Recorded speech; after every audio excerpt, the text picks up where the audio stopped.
Sebastián, bienvenido a mi podcast. Gracias por aceptar la invitación a conversar hoy. He estado hojeando tu libro, Los niños y la web, y quería empezar preguntándote por cuál es tu relación personal con tu celular y tus redes sociales. ¿Cómo lo llevas tú, independiente ¿cierto? Del tema de tu libro, que son los niños? ¿Cómo es tu relación personal con las redes sociales y tu teléfono?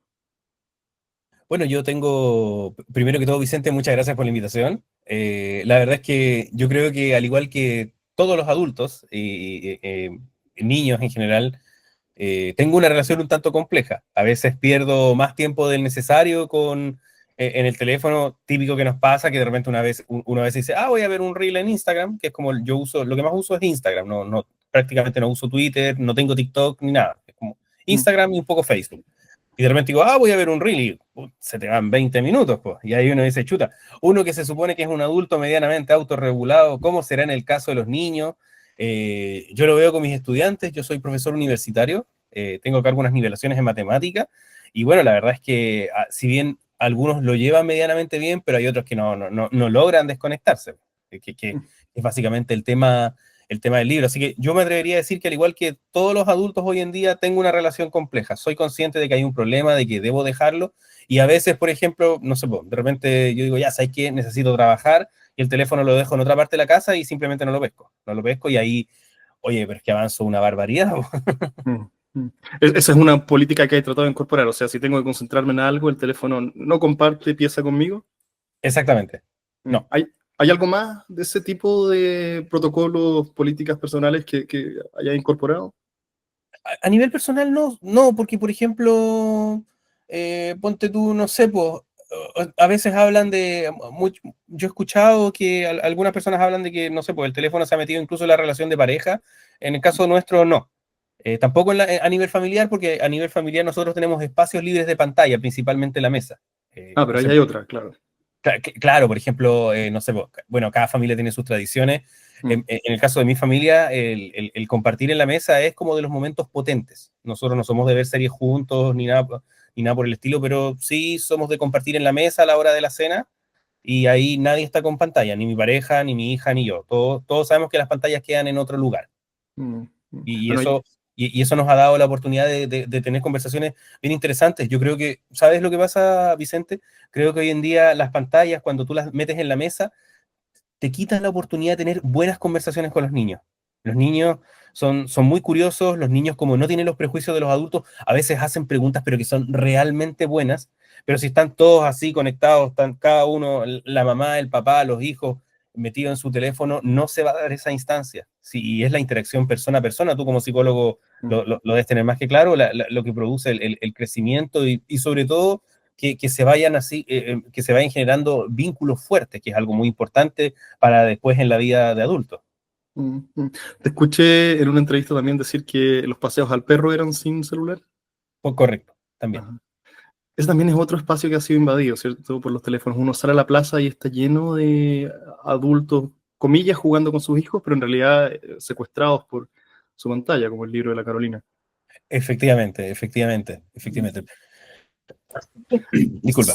Yo creo que es muy importante, y es una cosa, bueno, yo ya he dado un par de charlas en los colegios. Yo creo que es muy importante establecer espacios libres de pantalla, porque esos espacios nos permiten compartir. Y sabéis que algo también muy importante, estar solos con nosotros mismos. Mm, Muchas veces nosotros estamos, el estar jugando, incluso paseando al perro o estar con música, no nos permite momentos de introspección, cuando incluso para nosotros los adultos son sumamente importantes esos momentos porque nos permiten reflexionar sobre lo que es nuestra vida, qué podemos hacer mejor, o simplemente disfrutar el mm. momento. Sí, sí. Hemos sido entretenidos hasta el absoluto hartazgo, ¿cierto? Es como si... no- Bueno, ahí nosotros tenemos una sección que se llama Saturados de Información y Mm, que tiene que ver un poquito con, bueno, cómo los motores de recomendación eh, funcionan, pero también el hecho de que nuestro cerebro, al igual que todo computador, si nuestro cerebro lo que pasa es que es como un computador así gigante, maravilloso, con miles y miles de funcionalidades, también tiene un cierto tope respecto a la información que puede procesar. Si tú lo piensas o si lo piensan nuestros auditores, la mayoría de las cosas que nosotros vemos, por ejemplo, en nuestras pantallas, solemos olvidarlas muy rápido porque son cuestiones totalmente triviales y el cerebro a nivel subconsciente sabe qué cosas son relevantes y cuáles no. Y es por eso es que si tú tratas de acordarte las cosas que viste, no te vas a acordar de la inmensa mayoría de las cosas que viste durante el día en el teléfono y de la mayoría de las cosas que pasan durante el día también, pues. Sí, esto es a nivel, no solo a nivel digital, sino que a nivel real. Yo no me voy a acordar de detalles de cuando tomé la micro, etcétera, etcétera. Sí, sí. Pasemos a tu libro, Sebastián, y a los niños. En la introducción tienes una frase que es bastante dura, me parece a mí, que te la quiero leer. Abre comillas, la OMS define el maltrato infantil como cualquier forma de abuso o desatención que pueda sufrir un menor de 18 años. Y luego tú dices, si nos atenemos a esta definición, entonces no debiésemos considerar una forma de desatención o negligencia, pasarle una pantalla a un niño para que esté tranquilo y no nos interrumpa. Me parece bien duro. Yo comparto, ¿cierto?, mucho de lo que tú planteas en el libro y lo que la pregunta pretende despertar como conversación, pero prácticamente nos señala a todos un poco con el dedo y nos culpa de negligentes o de desatender a nuestros hijos porque todos en algún minuto hemos hecho esto. ¿Cómo tomas tú que alguien te lo devuelva así, que es un cuestionamiento demasiado duro? Lo que pasa es que quizás puede ser un cuestionamiento duro, pero también es un cuestionamiento necesario. Y hay una cosa que también quizás valga la pena matizar, o sea, y nosotros lo matizamos ya hacia el final del libro, o sea, si no sé, pues, si tú estás en una emergencia, si no sé, se te murió tu papá, ¿cachai? O tienes Mm, una emergencia médica y quieres pasarle el teléfono a un niño, perfecto, no hay problema porque objetivamente el teléfono es un mecanismo de distracción, es un mecanismo que en situaciones en las cuales tú realmente no puedes ponerle nada de atención a tu hijo, te va a ayudar, te va a servir. Pero no puedes hacer de eso, que es algo excepcional, hacerlo una práctica habitual, mm, ¿cachai? Esa es la diferencia. O sea, la otra vez, o hace un par de meses, nos juntamos con mi mamá a almorzar y me acuerdo que había un papá y una niña. Ya hay uno que yo soy padre, soy padre separado y uno aprende a observar. Pues, y mm, evidentemente ese era como el día o el fin de semana que el papá estaba con la niña chica, ¿cachai? Y la niña de haber tenido unos 3 años, y primero que todo apenas hablaba, y en segundo lugar, el papá en vez de compartir con ella, el papá le había pasado la tablet y la niña estaba totalmente hipnotizada mm. en su pantalla mientras ellos estaban almorzando en un lugar público. Y eso a mí la verdad es que no te podría decir que me dolió, pero me impactó mucho porque tú dices, chuta, el nivel de desatención. O sea, eso es lo que menos necesita un niño. Los niños, tú vas a poder ir mucho más profundo. Los niños en las primeras etapas necesitan mucha atención de parte de los adultos porque necesitan formar vínculos, necesitan validarse, necesitan desarrollar habilidades que se forman precisamente con las células espejo. Las células espejo que están muy relacionadas con la empatía también están relacionadas con el desarrollo del lenguaje. O sea, si yo como niño no tengo a quién imitar, por ejemplo, en la forma de mover la boca, me voy a demorar más en desarrollar el lenguaje que, por ejemplo, un niño que habla o que le balbucea constantemente a sus papás. Mm. He tenido exactamente la misma experiencia, sentarme al lado de una mesa donde hay un papá con su hija de 3 4 años y cada uno en su aparato, ¿cierto? Sin despegarse. Y también me pasa lo mismo, es una pena, es una consternación extraña lo que me pasa cuando soy testigo de eso. Porque además piensa Vicente que están las famosas ventanas de aprendizaje. O sea, Mm, los niños a los 2, 3, 4 años, pero es que son verdaderas esponjas. Tú les puedes enseñar lo que sea y pueden desarrollar prácticamente cualquier talento que tengan de manera innata, porque ahí es cuando están las ventanas de aprendizaje de ellos más abiertas, no solamente el lenguaje, la ventana psicomotora, la ventana, no sé, pues, algunas ventanas relacionadas con la música, con el arte, con los idiomas, etcétera, etcétera. Y tú dices, chucha, estos papás se están farreando la mejor etapa. Hay un libro que mm, dice algo así, un libro chileno hace varios años, que dice, el título es como, dime a qué jardín vas y te diré a dónde puedes llegar. Y hace un mm, estudio bien interesante de cómo los jardines infantiles pueden llegar a determinar el futuro de los niños, porque es la estimulación más temprana y la que llega más profundo. De hecho, una cosa muy interesante, y que se da mucho, y que uno lo observa en muchos papás que dicen, no, esto se lo voy a enseñar más temprano, no sé, a comportarse, a pedir las cosas por favor. No, es la primera infancia, porque las cosas que nosotros que nosotros aprendemos en la primera infancia son las cosas que nos quedan más grabadas, grabadas más profundamente en nuestro cerebro, ya sean comportamientos, ya sea incluso nociones de moral, etcétera, etcétera. Sí, cada vez sabemos más de la importancia de los primeros años. Pero te planteo esto que el cuestionamiento puede parecer un poco duro, porque a mí me ha pasado de hablar con otros papás o mamás que no porque ellos hayan querido desatender a sus hijos ni porque sean negligentes, simplemente porque las dificultades de la vida moderna, pongámoslo así, le pasaron un teléfono a sus niños a una edad temprana. Y hoy, algunos años después, cuando se dan de frente con información como la que tú compartes o lo que estamos hablando ahora, ¿cierto? Se sienten juzgados, ¿cierto? Y sin tener las intenciones de causar quizás el daño que han causado. Y esa conversación es un poco difícil de evitar que se pongan a la defensiva esos padres y madres. ¿Cómo tú navegas esa postura a la defensiva y que se siente un poco, ¿cierto? Más juzgada de la cuenta por lo que tú planteas aquí? Lo que pasa es que uno tiene que preguntarse, bueno, es que, a ver, el celular en la crianza de los niños muchas veces se plantea como un mecanismo al cual no hay alternativa. O sea, yo te preguntaría de vuelta, bueno, ¿qué hubieran hecho esos padres en los años 80 o 90? Porque siempre se plantea, no, es que yo no tenía otra opción. No, sí, sí, siempre hay otra opción, o como digo, excepcionalmente puede que no haya otra opción y sea mucho más sencillo. Pero como te digo, hacer de la norma también es decir, chuta, ¿sabes qué? Voy a tomar el mecanismo más sencillo que yo puedo tener, que es pasarle un teléfono, pero bueno, pueden haber mecanismos más alternativos. Por ejemplo, y aquí tratando de matizar un poco, y para hacer un poquito la diferencia tecnológica, bueno, ¿sabes qué? A lo mejor no le pases el teléfono, pero ponle la tele viendo mono. ¿Por qué? Porque ahí hay una diferencia en términos de la naturaleza de la tecnología. Que la televisión, la televisión simplemente es una tecnología, por así decirlo, pasiva respecto a nuestros gustos, a lo que nos gusta. Entonces, la televisión va a transmitir lo que transmiten los canales y nada más.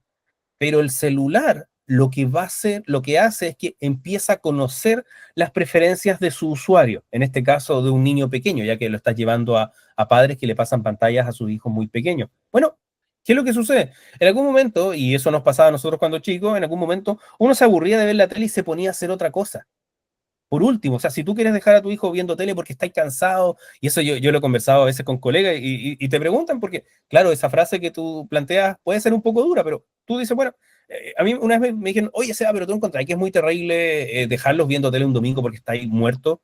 No, no tiene nada de terrible, porque la naturaleza de la tecnología es distinta. En algún momento se va a aburrir de ver tele y se va a poner a hacer otra cosa. Es muy importante que los niños hagan otras cosas, porque son esas otras cosas las que permiten desarrollar, por ejemplo, su imaginación, que es la primera aproximación al pensamiento abstracto.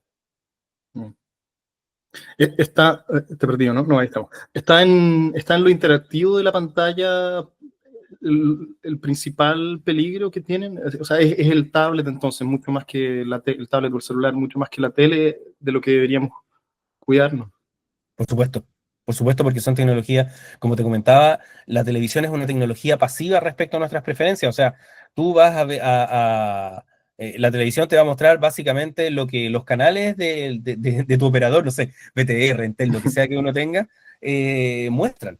Pero las pantallas son activas, es decir, ellos van haciéndose un perfil y como lo que vende son nuestros datos sobre nuestras preferencias, bueno, ellos lo que quieren hacer es poder tener una idea lo más clara posible de cuáles son nuestras preferencias, porque entre reel y reel, o entre video y video, nos van enviando publicidad que tratan de que nos resulte interesante y que procuran que nosotros consumamos. Tú lo puedes ver, por ejemplo, a nivel político, tú lo puedes ver, por ejemplo, a nivel de, no sé, de una universidad, de una inmobiliaria. Siempre está apareciendo publicidad relacionada con nuestros intereses. Si yo, por ejemplo, un clásico, eh, si yo quiero, cuando yo estaba en los trámites para comprarme mi casa, ya no sé, buscaba en el buscador de Google e inmediatamente en Instagram o en Facebook me aparecía, ¿cómo se llama esto? Resultados de búsquedas de compras de casa.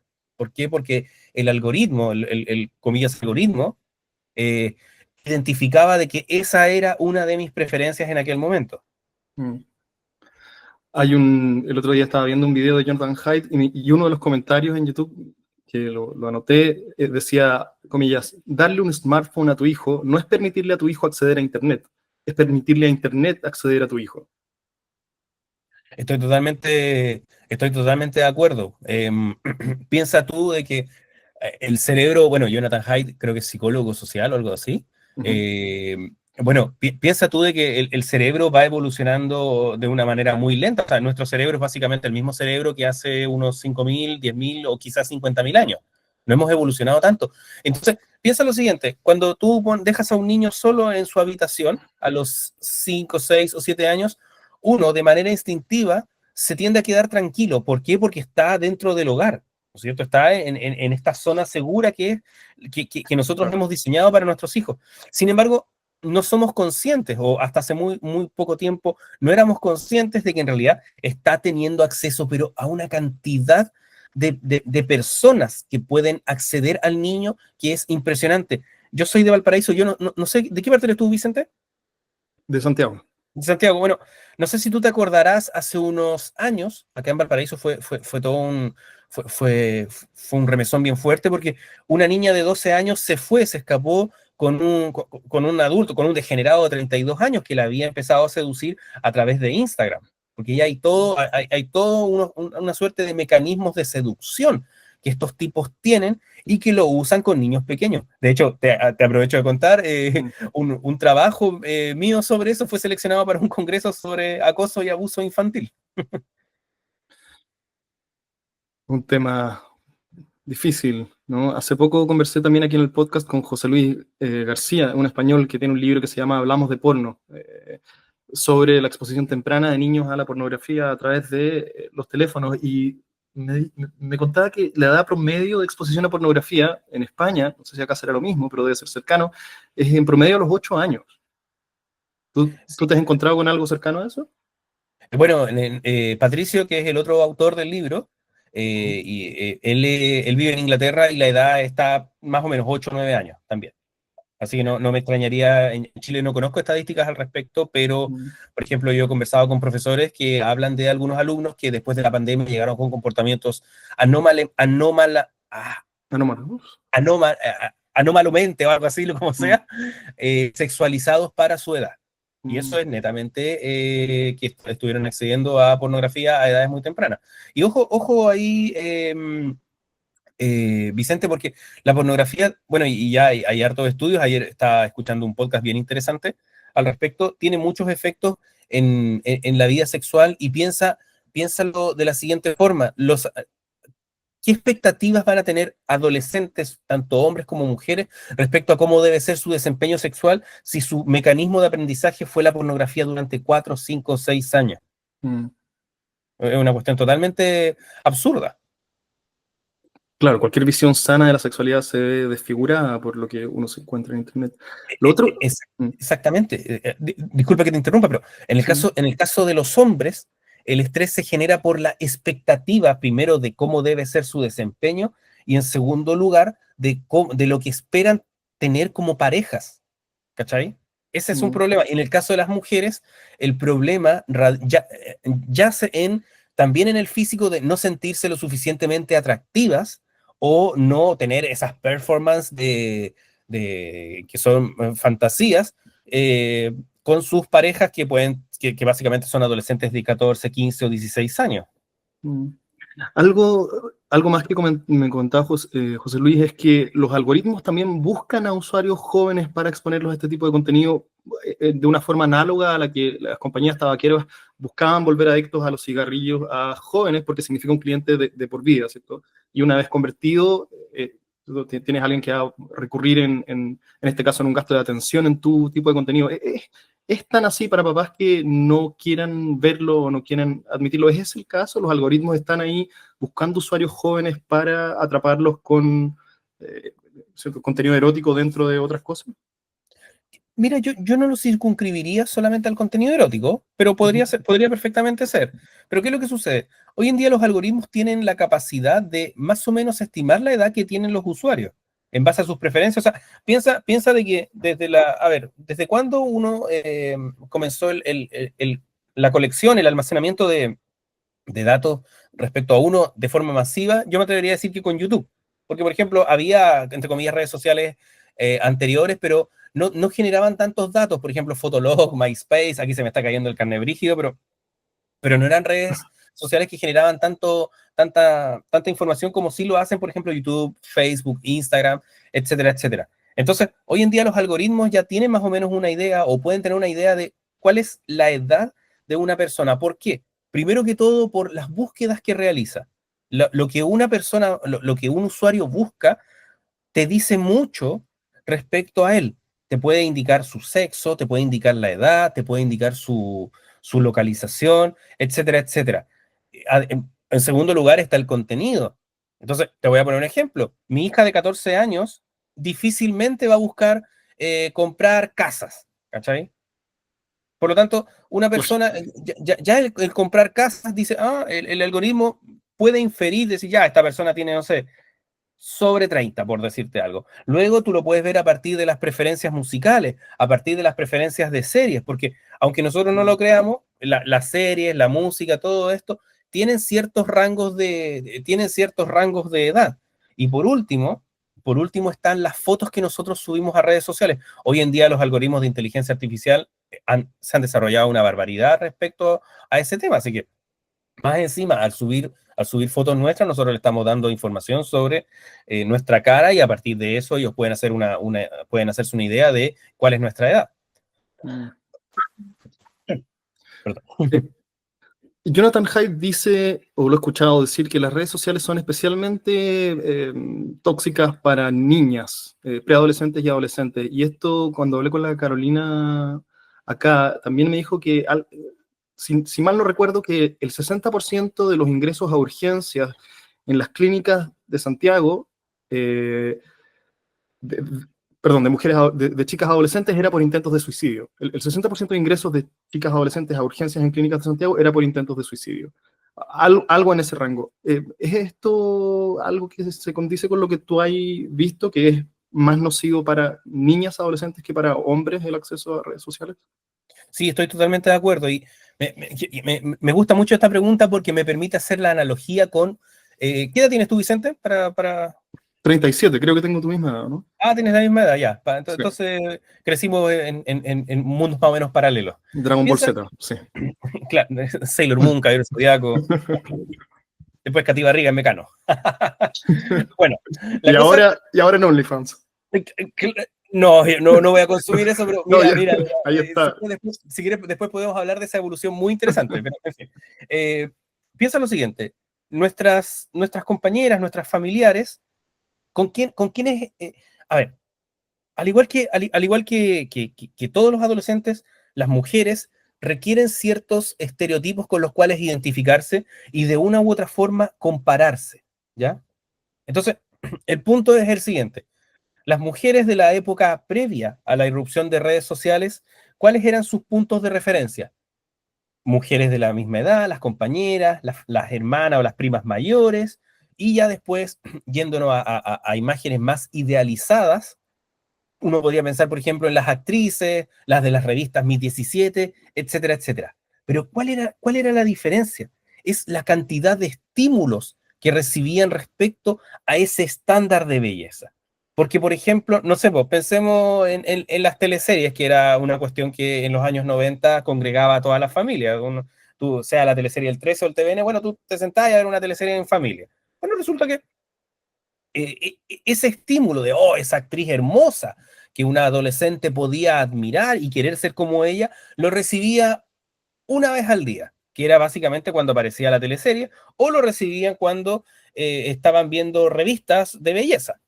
Pero, ¿qué es lo que sucede hoy en día? Resulta que se están enfrentando a ese estímulo a diario, a cada momento, porque están ingresando a redes sociales durante horas y horas. Entonces, y como el algoritmo quiere vender más, ya a propósito de esta idea de tratar de atraparnos desde pequeños en las redes, bueno, resulta que ellas evidentemente empiezan a consumir contenido sobre mujeres bellas, mujeres que son realmente inalcanzables porque, uno, trabajan en eso o porque son hijas de millonarios, etcétera, etcétera. Y eso va generando inconscientemente una expectativa que se hace más potente, se hace cada vez más potente porque están recibiendo el estímulo muchas veces, ¿cachai?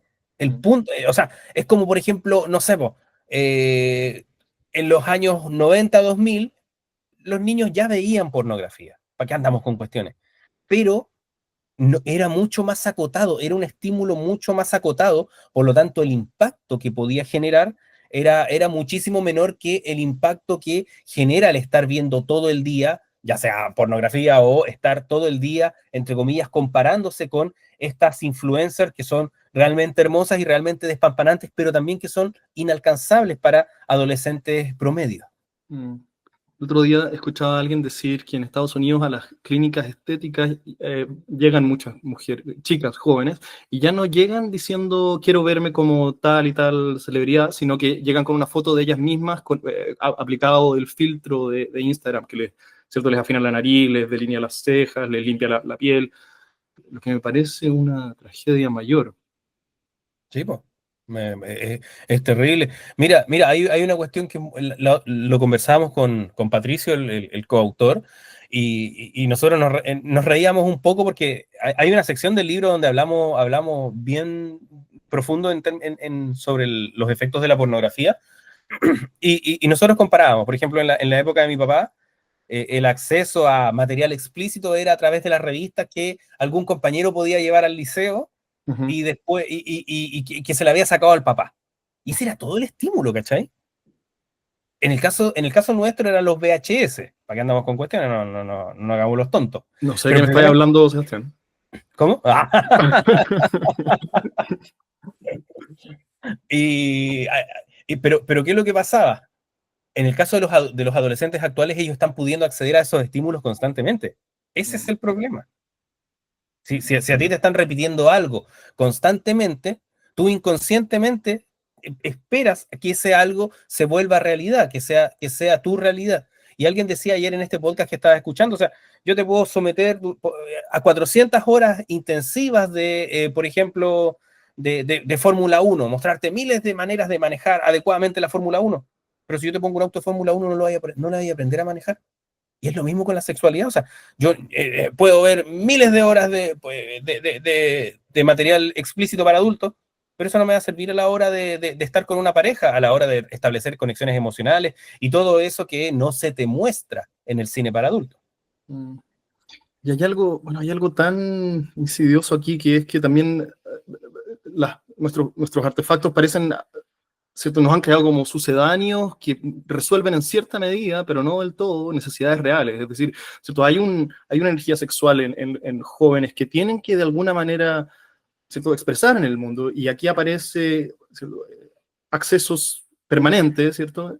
Y súper estimulante en todo momento, sin ninguna razón de hacer, que resuelve esa necesidad, pero la hace de una manera que no es como estamos diseñados para hacerlo. Y lo mismo ocurre con un montón de otras cosas. Entonces nuestras relaciones interpersonales también son resueltas por un pobre sucedáneo en las redes sociales, ¿cierto? La validación que buscamos en un otro es lo mismo. Y hay tanto aquí que legítimamente buscamos en el mundo, y hemos encontrado un espacio que tiene un reemplazo, un muy pobre sucedáneo para todo aquello. Bueno, yo por eso soy partidario, y aquí, bueno, con la misma reflexión que hice la semana pasada en otro podcast, yo soy de la idea de que las redes sociales y en general las pantallas no debiesen usarlas en menores de 16 años. Yo creo que Australia va en la línea correcta al respecto. Y también es muy importante que, independiente, a lo mejor hay papás que dicen, no, este es muy exagerado, yo creo que 14, 12 o lo que sea. Bueno, está bien, es su forma de criar, no la comparto, pero también la respeto.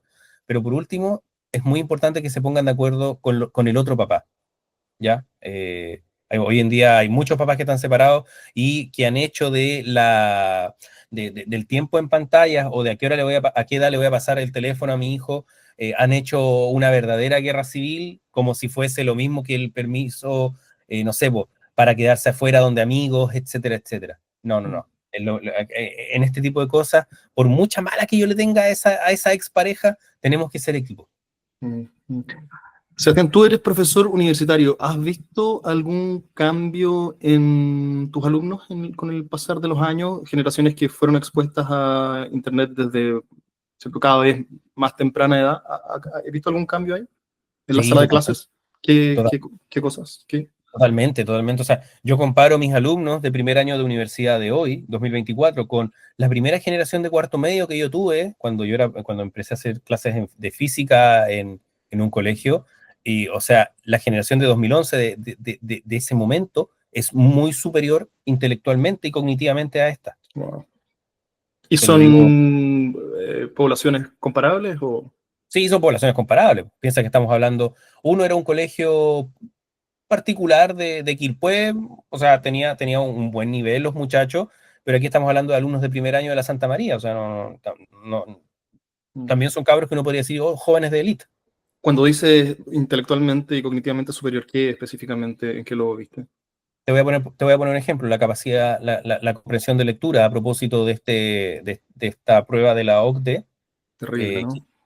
terrible. Bueno, imagínate, piensa de que la población de estudiantes que hoy se está escolarizando y que tiene más problemas con la comprensión de lectura no se midió. Porque acuérdate que esta prueba que dice que el 44% de la población no entiende lo que lee, algo por el estilo, o sea, prácticamente son analfabetos funcionales, bueno, resulta que esto es para personas que ya fueron escolarizadas, estamos hablando de personas mayores de edad. Imagínate lo que se viene para más abajo, ¿cachai? También lo otro es la capacidad de poner atención. Yo me acuerdo a veces a mis estudiantes les podía pasar una guía en la cual ellos tenían que leer y seguir instrucciones más o menos sencillas. Estamos hablando cuarto medio. Y ellos podían, pero resulta que los estudiantes ahora no, porque no están teniendo la capacidad de concentración. Y alguien puede decir, ya, pero ¿qué tiene que ver eso con la pantalla? Bueno, resulta que como los estímulos en redes sociales son cortos, porque tú ves un reel, tú ves una foto, lo que sea, ese estímulo es como que te genera un poquito, un shock de dopamina que dura un par de segundos y después bajas a otro valle hasta que vuelves a recibir el estímulo, vuelve el pic y luego baja, ¿cachai?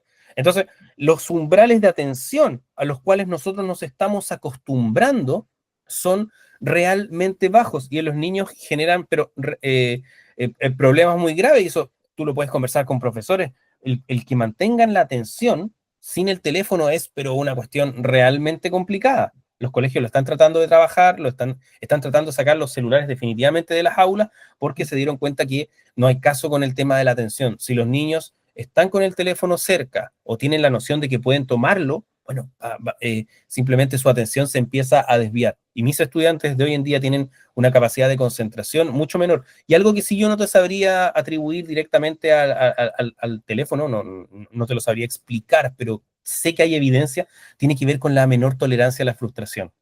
Hay una menor tolerancia a la frustración. Hoy en día, ponte tú, el número de estudiantes con problemas de ansiedad o crisis de pánico es muchísimo superior, muy superior a lo que había hace una década atrás. Sobre lo primero, luego te quiero preguntar sobre esto también. ¿Has tenido que adecuar las exigencias de los cursos dado este declive cognitivo intelectual? Lo que pasa es que, bueno, primero que todo, en la Santa María los cursos son coordinados, ¿ya? Entonces, no es que cada profesor hace su prueba, etcétera, etcétera, ¿ya? No. Por lo tanto,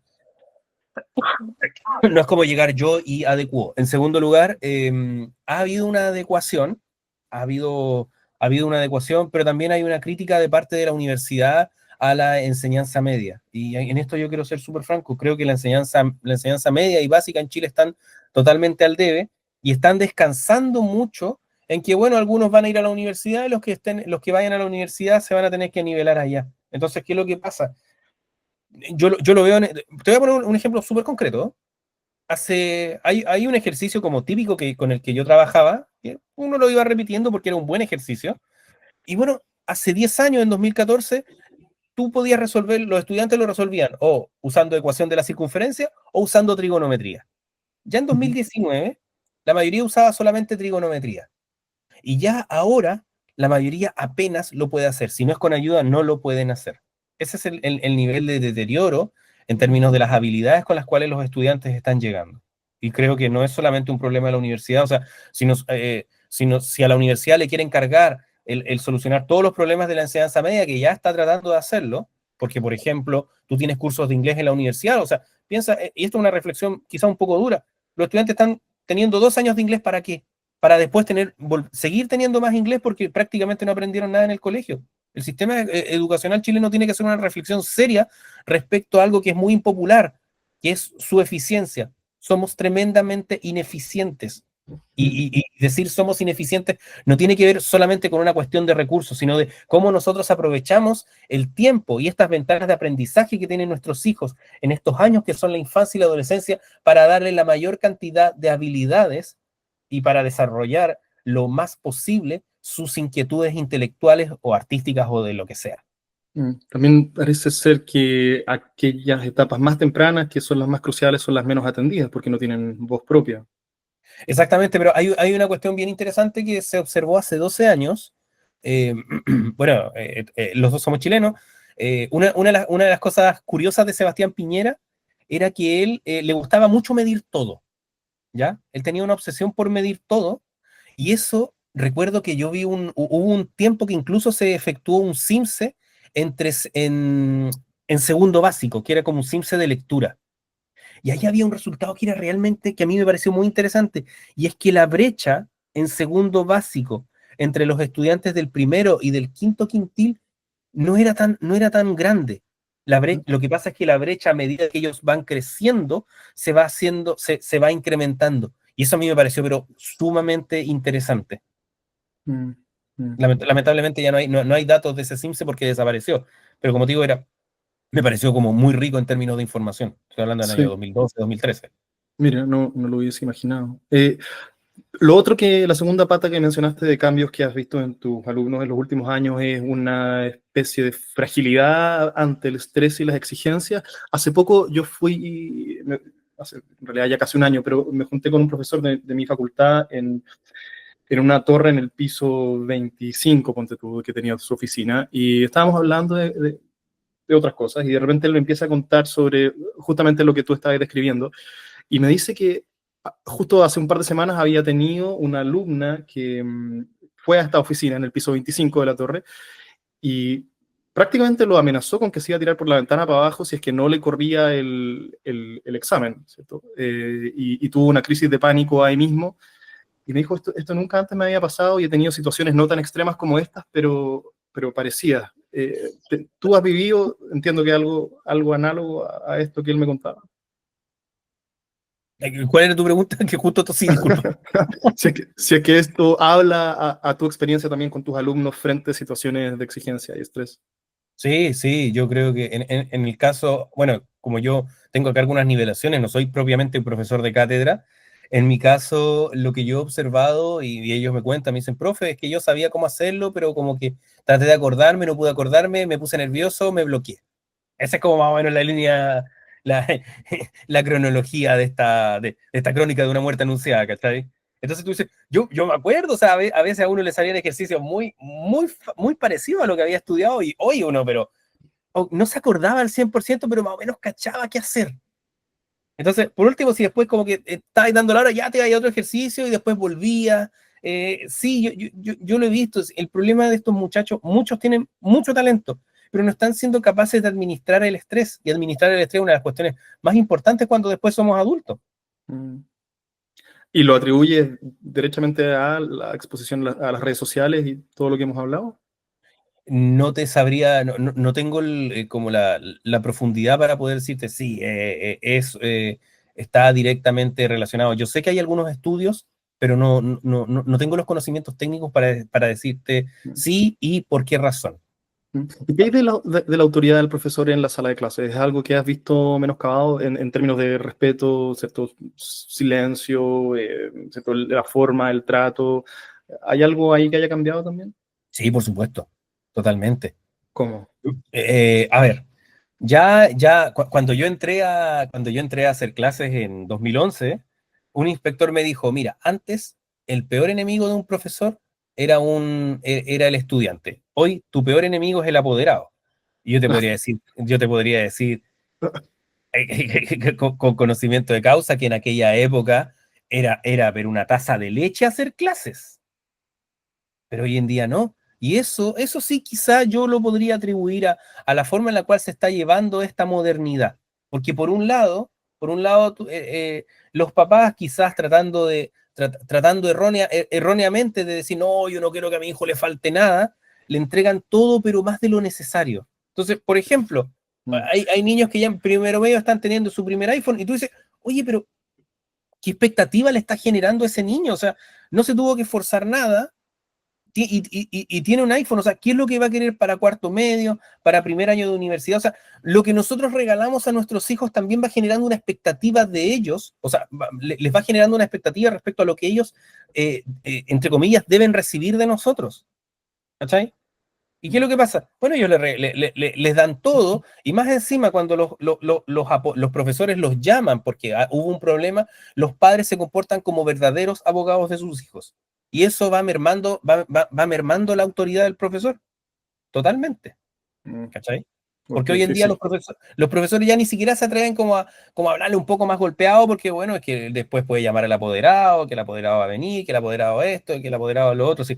Oye, sí, uno conversa con otros profes. Hoy en día los apoderados son un cacho, te lo digo así. Hartos desafíos tiene la educación chilena por delante. Sí, ¿te puedo mencionar un desafío que nunca se menciona? Sí, sí. La cultura escolar. Siempre se habla, por ejemplo, se le echa mucho la culpa, no sé, al traspaso de los municipales a estos servicios locales y la verdad es que estadística, a mí me gusta harto ver los números, me considero un hombre de números y la verdad es que no hay una variación significativa en los resultados a partir de los traspasos. Pero lo que sí hay algunos estudios, pero muy incipientes y tiene que ver con la cultura escolar. ¿Qué es la cultura escolar? ¿Cómo? ¿Qué es la cultura escolar? Los hábitos, por ejemplo, las normas de convivencia de cada colegio. Yo recuerdo, alguna vez conocí un colegio, o sea, un profesor que trabajaba en un colegio que el director o el sostenedor había estado unos años viviendo en Japón, así como no sé, la vida loca de joven. Y él había aplicado muchos hábitos que tenían los japoneses. Por ejemplo, típico que uno tiene los blockers cerrados, ¿no es cierto? Tiene su candado, todo. Bueno, resulta que en el colegio, como ellos trabajaban con niños desde pre-kinder, ni siquiera en enseñanza media ellos tenían los blockers cerrados, sino que eran simplemente como estantes. Cada estante tenía el nombre de un alumno y el alumno metía sus cosas ahí. Y el índice de robos era prácticamente cero, porque se habían acostumbrado. ¿Cachai? Entonces, yo creo que los colegios, dado esta como anomia que hay muchas veces en las familias por la modernidad, porque los dos papás trabajan, por lo que tú quieras, hoy en día los colegios tienen, aunque a los profes dicen, no, es que yo no tengo que criar, no, lamentablemente hoy en día uno como profesor está teniendo que hacer más que simplemente transmitir contenido, por ejemplo, el generar hábitos. Creo que hoy los colegios deben volver a esa idea un poco romántica de la época de los 40, donde el colegio, además de transmitir contenido, también iba generando hábitos, iba generando normas de civilidad, porque si no, los niños no van a tener dónde aprenderlas. Sí, aquí yo creo que el diagnóstico de Carlos Peña es preciso, o sea, la ausencia de orientación normativa de la que él habla en las generaciones más jóvenes, o esto de que, ¿cierto? Mi subjetividad es la que define qué debo hacer en el mundo, y todo esto ha sido muy alimentado por las redes sociales, creo yo, o sea, si nos hemos habituado a vivir más en un mundo virtual donde todo es como uno quiere que sea, ¿cierto? Donde no hay resistencia a mis deseos, por supuesto que eso se va a traducir en lo que hacemos allá afuera después. No, y no solo eso, y ahora sí podemos volver al mundo virtual, porque aquí hay dos fenómenos que son muy interesantes. Primero, es cómo nosotros nos comportamos en el mundo virtual, ¿ya? ¿Para qué andamos con cosas? Hasta hace unos años las principales discusiones ocurrían en Facebook. No me digáis ahora que te suscribiste al OnlyFans de la Katy Barriga. No, dije Facebook, no OnlyFans. No, si quería taparte la corta después, esa talla. Como quieras. Quedaste mal tú, no yo. Sí. Bueno, ¿qué te decía yo? Ya. Lo de Facebook, ¿ya? Y a veces uno, pero es que se calentaba de una manera brutal, po. Entonces, primero está esta forma de comportarse en redes sociales. Y en segundo lugar, y aquí sí nos vamos a una cuestión netamente tecnológica, como los motores de recomendación, como estos algoritmos saben nuestras preferencias, también nos empiezan a mostrar publicaciones, por ejemplo, relacionadas con el sector político al cual nosotros adherimos. ¿Ya? Pensemos en Chile, que hoy en día está pasando por un proceso de polarización muy grande, por lo tanto, mucha gente se está yendo o muy a la izquierda o muy a la derecha, y eso genera un problema porque no es solamente que, oh, yo tengo estas emociones que son muy importantes y que son mecanismos válidos de argumentación, ya que es lo que alguna gente prácticamente sostiene. O sea, el sentir una emoción, el que yo me sienta mal, básicamente es un argumento válido, cuando yo creo que no, la verdad. Claro. ¿Okay? Pero, ¿qué es lo que sucede? Que más encima, tú te vas rodeando de gente que piensa muy parecido, que siente las mismas penas y las mismas rabias o las mismas alegrías. Por lo tanto, las redes sociales en este tipo de temas se convierten en verdaderas cajas de resonancia de lo que son nuestros propios intereses. Y si te muestran cosas del lado contrario, ¿qué es lo que te muestran? Aquello que te da rabia. ¿Por qué? Porque uno le da rabia y reacciona y escribe y se pega su verborrea contra la otra posición.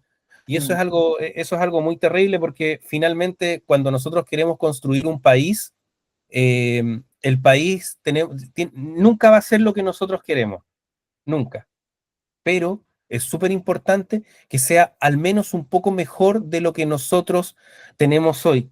Y eso se hace precisamente en el camino contrario, tendiendo puentes, entendiendo que la otra persona no tiene los mismos intereses que yo, pero que sí puedo entenderme. Y eso es un problema muy grave que está ocurriendo, sobre todo a nivel de nuestra élite. Tú lo ves, por ejemplo, con la reforma de pensiones. Yo trabajé un poco en pensiones un tiempo. De hecho, yo estuve en la mesa técnica del gobierno del año pasado, eh, y la verdad es que el clima de diálogo entre oficialismo y oposición era muy malo, era muy difícil, porque nadie quería ceder en su posición. Mm, mm.